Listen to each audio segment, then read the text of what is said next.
Hey everybody, it's Mr. Young. This is History Helpers. We're going to cram for that exam, and today's topic for our U.S. History State Test is going to be the Progressive Era. Yeah, that's right. Here's the standards that you need to know for that. I hope you memorized it because it's time for the Progressive Era. Look at all those people over there in that book, The Progressive Era. They don't look happy. Do you know why they're not happy? Because they just found out that this section has nothing to do with flow and progressive insurance. No, it's the Progressive Era. And what time is that? Well, that's the 1890s to the 1920s. So it really begins with Teddy Roosevelt. That's what I say. It is the time period of Teddy Roosevelt busting those trusts. I know what you're thinking. You're saying, hey, I recognize that guy. He's from that movie about the night in the museum called Night in the Museum. Yeah, Robin Williams played him in the movies. Teddy Roosevelt, that guy that's on the rocks with the other guys. Yeah, that's the one we're talking about. Teddy Roosevelt with his big old concrete mustache. Now, this time period is when that Mount Rushmore was actually being carved, and one of the ways they got approval, I think, is because they were like, "Hey, we're going to put Teddy Roosevelt on there as well." Teddy Roosevelt was a big outdoors guy to begin with. All right, so let's talk about the Sherman Anti-Trust Act. I don't think it was that Sherman though, and it wasn't Mr. Peabody either. So what was that? We talked about that in our Gilded Age. It was the first law to control trusts and monopolies, and it was weak. However, the government, it rarely used it. In fact, a lot of times it was used to squash down unions. The Progressive Era is going to be different, though. We're going to have the Clayton Anti-Trust Act. That's going to be strong. Let's put it this way. If this is the Sherman Antitrust Act, this is the Clayton Antitrust Act. Okay, I think that sums it up. So, stop those railroad barons. That's the first thing that we're going to have to do, and that's the first thing that Teddy Roosevelt's going to do. Going to bust up that monopoly of the railroads. Railroads were an oligopoly. Now, who's the one guy that's in charge of that? It's Mr. Sideburns himself, Vanderbilt. Yes, Cornelius Vanderbilt had that monopoly on the railroads, but there was also an oligopoly as far as, the United States is concerned. We have a few large companies, and they're controlling the price of one industry, and that industry is going to be railroad. So Teddy Roosevelt's going to go after them first. So in the Progressive Era, we see the problems of the Gilded Age. Now, if you haven't studied the Gilded Age, go back. It's already online, I think, and you can watch that episode as well. And so the problems of the Gilded Age are shown, and now we're going to fix them, because that's what the Progressive Age is all about. Government is no longer hands off, right? Not that kind of hands off. No more laissez-faire going on, all right? They're going to fix it. With duct tape, I'm not quite sure, but they're going to figure something out. So the working class and the poor needed assistance. They needed a voice in the government. They were tired of getting dumped on by the big business. Muck rakers. When I say muck raker, you immediately think of raking up the muck in a pigsty. No, that's not it at all. Oh my gosh, look at that little piggy climbing on top of mom. He's saying to his friends and his brothers and his sisters, guys, I conquered mom. Maybe not. I don't know. Let's move on.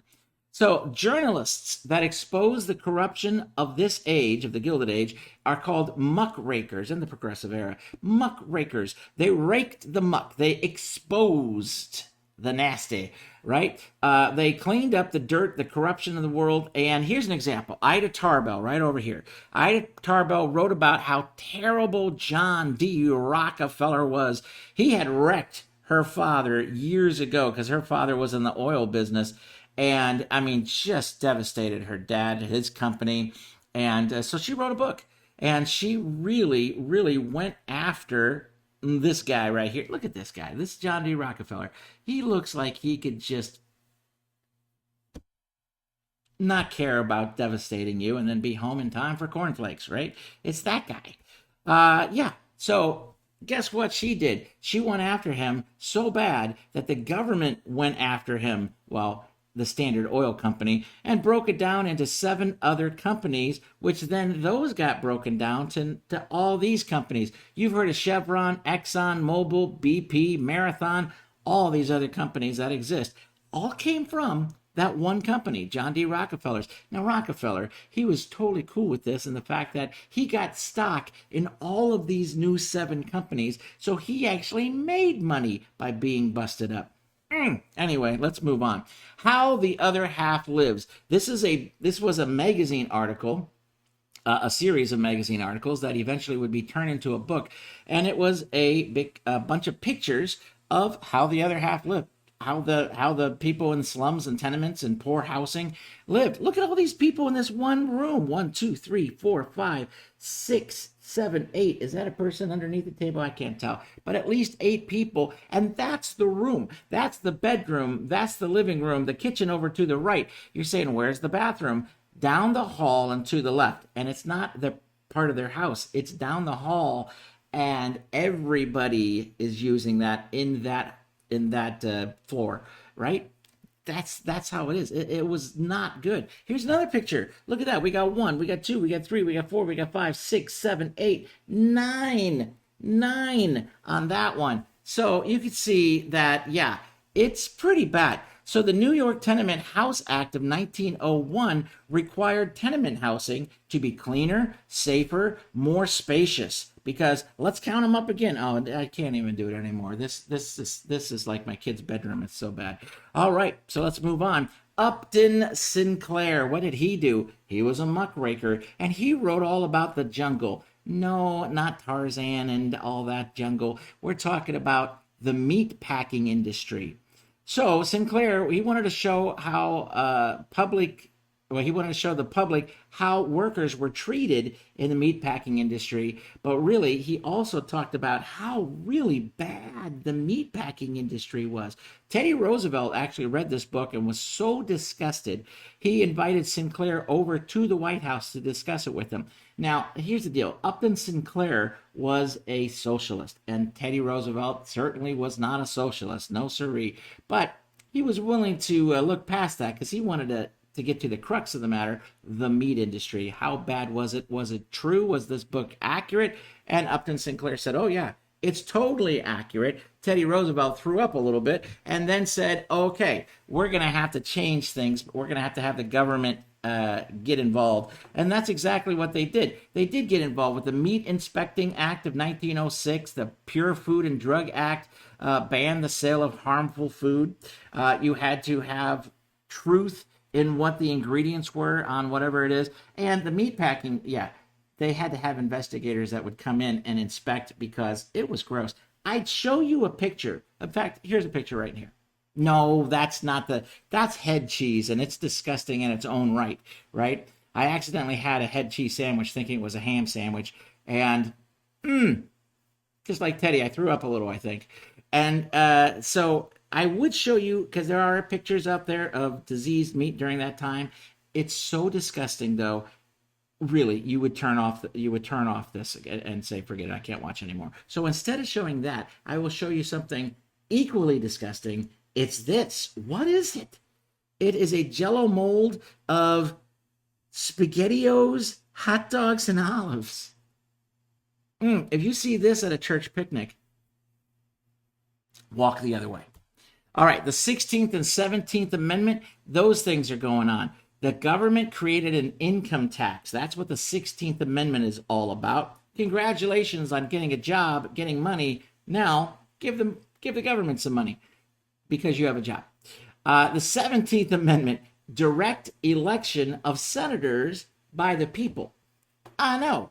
When did this not start happening? I always thought it was that way. We had to wait till 17 amendments before we, the people, actually voted for the senators. Yeah, crazy. So you can see the progressive era is moving in and getting government fixed, right, as well. We have referendum during this time period as well, and a bunch of other things that I'm going to put on the screen right there. Look at that. So we have referendum, we have initiative, and we have recall. What's a referendum? Well, that's when citizens could require a bill be put on a ballot. It's a way for the citizens to say, we want this to vote on. Initiative, that's a way citizens could introduce bills. And recall. Citizens could remove elected officials, right? That's how Arnold Schwarzenegger became governor of California. They had a recall on the old governor, got rid of him, and they had a special election. Schwarzenegger, yep, governor. The 18th Amendment is another thing. There was a huge temperance movement. What the heck is temperance? That's basically saying anti-alcohol, no drinking. It was so large, this temperance movement that moved across America, that they convinced Congress to pass the 18th Amendment. The 18th Amendment, no booze, no alcohol could be made or sold in the entire country, unless it was for, of course, religious purposes. And then, geez, a lot of people turn religions to buy that wine. So the House adopts prohibition. It is passed, and it is passed by Republican and Democrat alike.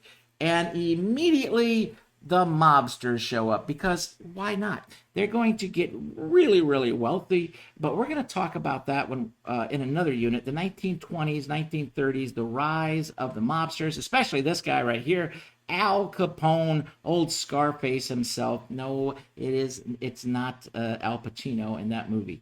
All right, moving on. Suffrage. Suffrage is the right of women to vote. In fact, any person who fought for the right to vote is a suffrage. And so famous ones were Elizabeth Cady Stanton, Susan B. Anthony. When I was young, they put this out. The Susan B. Anthony dollar. It looks exactly like the quarter. Well, not exactly, but enough like a quarter. It felt like a quarter. It was the same size as a quarter, and people used them as quarters. So it was not one of the more brilliant type of dollar coins that was ever made. So Wyoming is going to be the first state to actually allow women to vote. This is before the 19th Amendment is passed. And there's Wyoming right there. Alice Paul fought for, well, she was a suffragist, and she fought for women to vote, right? She had hunger strikes, she had marches, and this is her over there on the side. And then eventually the 19th Amendment is passed. Now, the 19th Amendment is the rights of citizens of the United States to vote shall not be denied or abridged by the United States or by any state on account of sex. So male, female, congratulations. You can now both vote as long as you're 21 and you're citizens of the United States and you're not a felon. All right. So there you go. That's that. That's the 19th Amendment passed in 1919, which gained the women the right to vote. The president at the time, President Wilson, was not really thrilled about the idea, but he knew that he would lose so much support if he didn't pass this. So he was not going to veto this whatsoever. He was not going to say, let's not do that. All right, let's go back. We're already in 1919. Let's go back to 1901. 1901, what's the big thing? McKinley is shot. That's President McKinley. We talked about him when we talked about the unit on imperialism. Well, McKinley, he is shot and killed. And I know what you're thinking. Where's the Secret Service? Because 20 years ago, Garfield was shot. Where's the Secret Service? 20 years before that, Lincoln was shot.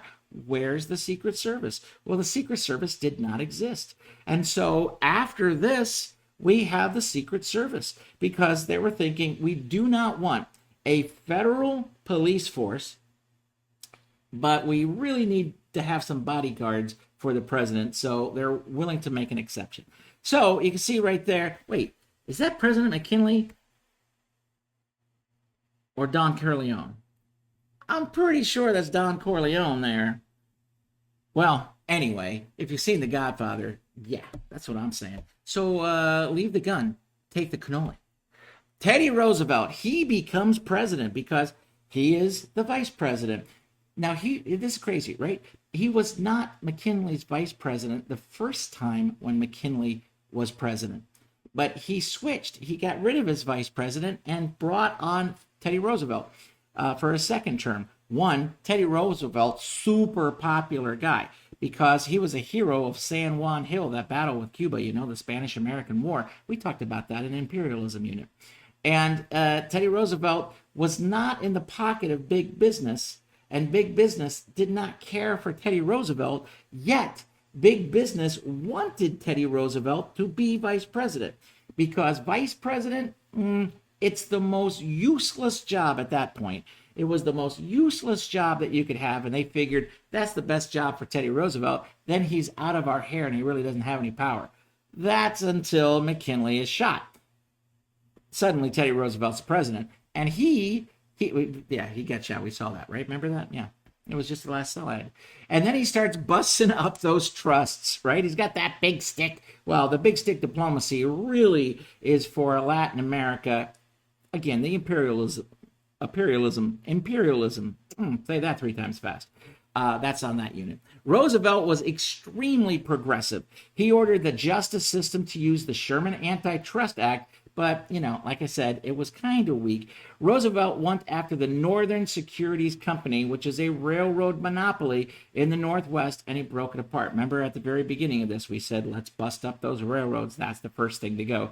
His campaign was called the Square Deal. It dealt with the 3 C's: consumer protection, what with that meatpacking industry, control of corporations, what with him busting up trusts, and conservation. Yeah, he was big on national parks. He loved the great outdoors. When it was time to build the Panama Canal, he was down in Panama building the canal with his bare hands, right? Well, and a big bunch of, machines. And so he loved that sort of thing. When it came time for the Spanish-American War, he quit his job to do a volunteer army so that he could fight, right? That's Teddy Roosevelt. All right. Is he the best president ever? Honestly, he's one of my favorites, right? Teddy Roosevelt's up there. He's a manly man, right? He was a war hero. He rode a moose. Yeah, look at this. He rode a moose. You may be cool, but you will never be Teddy Roosevelt riding a moose cool. All right, look at the size of that moose, right? Bullwinkle's got nothing on him. So here's how cool Teddy Roosevelt is. He got shot while saying a speech, and then he continued on with the speech. Literally, get shot. Oh no. Anyways, in the speech, he mocks the guy that just shot him. Come on, right? Best president ever? Maybe. 100,000 United Mine Workers go on strike. Now, I'll take a break here and say this. I have a lot of cousins, a lot of uncles, a lot of relatives in Western Pennsylvania that work in the mines, and they belong to the United Mine Workers. And yeah, they belong to that union because that union works hard for them because the mines are a dangerous place. My grandfather, he got his legs smashed in the mines, and they said he would never walk again. But hey, my grandfather was Teddy Roosevelt cool, and he said, watch me. And he walked. Yeah, sure, it was with the limp, but doggone it, he walked again. All right, so that's enough of Mr. Young's personal history.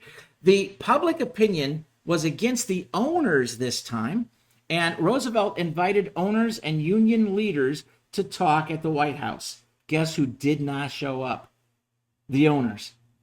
The union did, and the owners not showing up, oh, that really ticked off Roosevelt. So he said, hey, I'll take the army into the mines and we'll run it ourselves. He was so mad. It's the first time when government takes the side of the workers. The unions will start to get stronger at this point, unlike the Gilded Age that we talked about, where they were blamed for all the problems.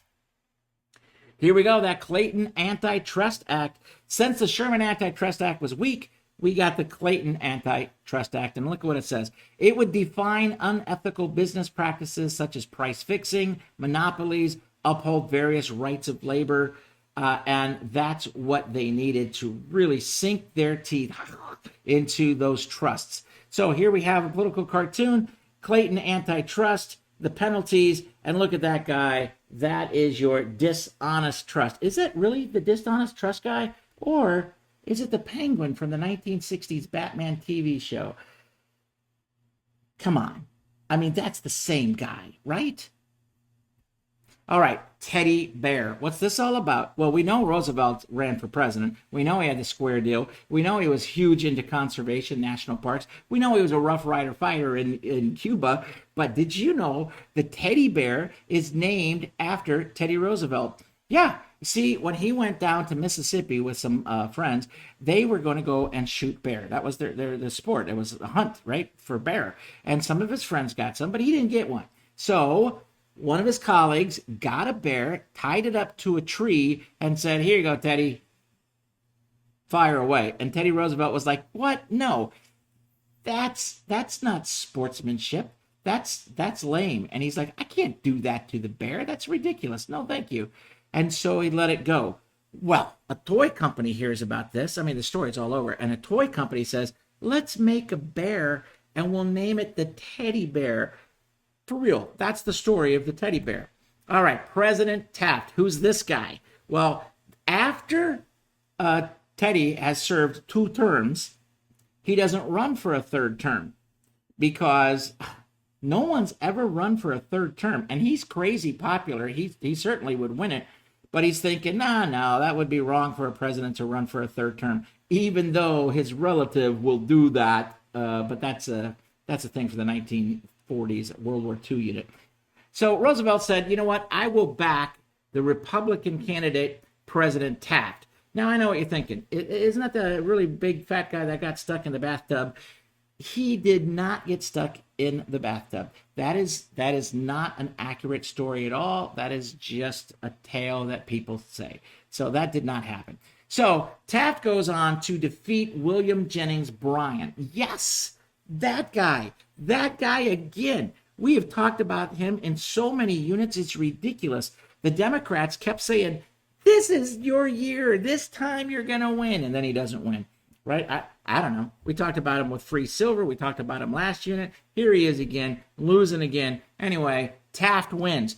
But Teddy Roosevelt was not really thrilled about Taft. No, because he saw Taft as not getting the job done. Taft supported the 16th Amendment. So a lot of people were like, really, with the income tax thing? Taft supported a high tariff on imported goods. Now, you know what a tariff is. A tariff is when you have, like, say you're Japan and you're selling cars, Toyotas and Hondas and what have you, in America. Well, there is a tariff, a tax on these cars that are being brought over. We're talking thousands of dollars.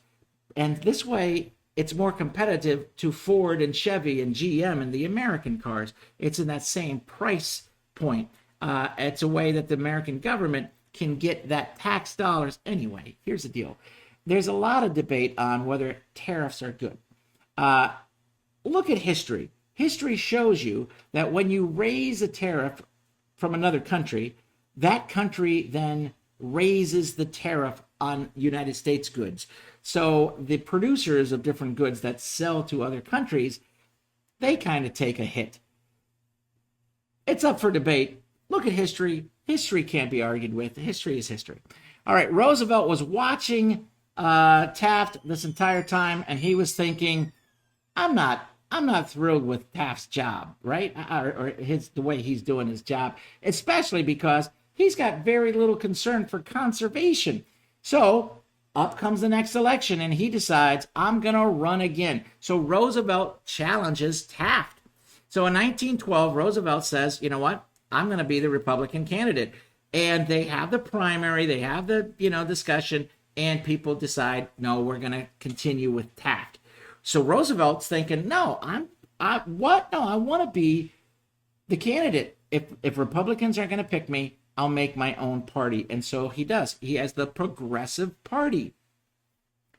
Nominated for that, of course, because he's the guy behind the party.